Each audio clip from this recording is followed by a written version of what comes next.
So there's a question that everyone likes to ask newly married couples.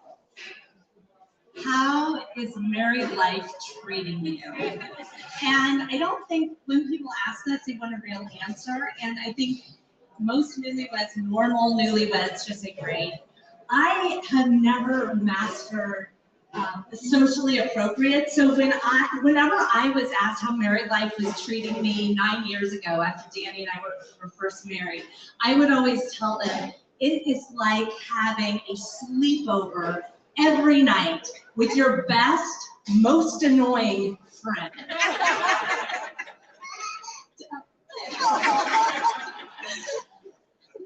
Danny loves to mess with people, and once we were living together and sleeping in the same bed, it was like he'd wake up, look to the side of him, and think, how can I mess with Jennifer today? There was a time he and I got in an argument about whether or not banks are open on Memorial Day. And he took my phone, changed his contact information so that I later got a text from Banks of America assuring me that they were all open all day. There was another time on his walk to school when he took a picture of roadkill and texted it to me, telling me that he would bring it home for dinner. And then there was a time that I got my hair cut and I didn't want anyone to notice. And for the next 2 days, I received calls and text messages congratulating me on my bangs. And I think Danny would say that I messed with him in my own way. After I moved into his house, I immediately started changing things. The place was a total dude tub when I moved in. He and his roommate, they like to collect couches off the street, and there were 3 in the living room facing nowhere.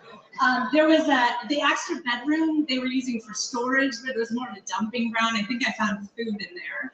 And then the whole first floor was painted that sell your house beige, which was like living in a pair of khaki pants. And so I immediately set about girlifying the place. And looking back, I think at the time I would have said I was doing us both a favor, but looking back, I think I was trying to make his house feel like my home.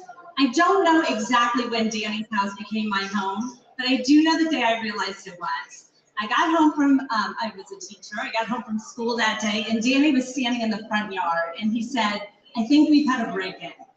And for a minute, I thought he was messing with me, but then I looked at his face, and he was scared. And I don't know much about robbing people, but this was the strangest break-in that I could imagine. The cushions of our couch were overturned.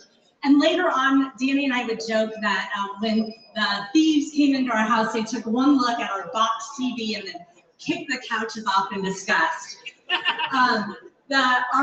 The wedding cards we had saved were dumped out and sorted through. And the only things missing were Danny's no-brand acoustic guitar and his class ring. So it was as if this sentimental, musically inclined robber had decided to break into our house. The police came, they assured us it was safe to go back in, but I couldn't shake this feeling that a stranger had been in our home.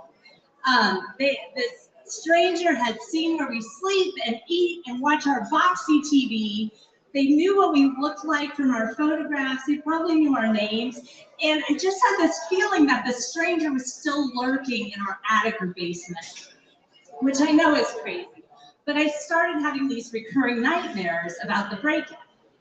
And there was one night when I woke up screaming, and Danny, of course, woke up, and he asked me what was wrong. I had had a nightmare that someone had come in and taken our new IKEA rug, one of my many improvements to our living room, and Danny just rubbed my back and made me feel safe, and I fell back asleep. But the next day, when I got back from school, I unlocked the door, walked in, and our living room rug is gone.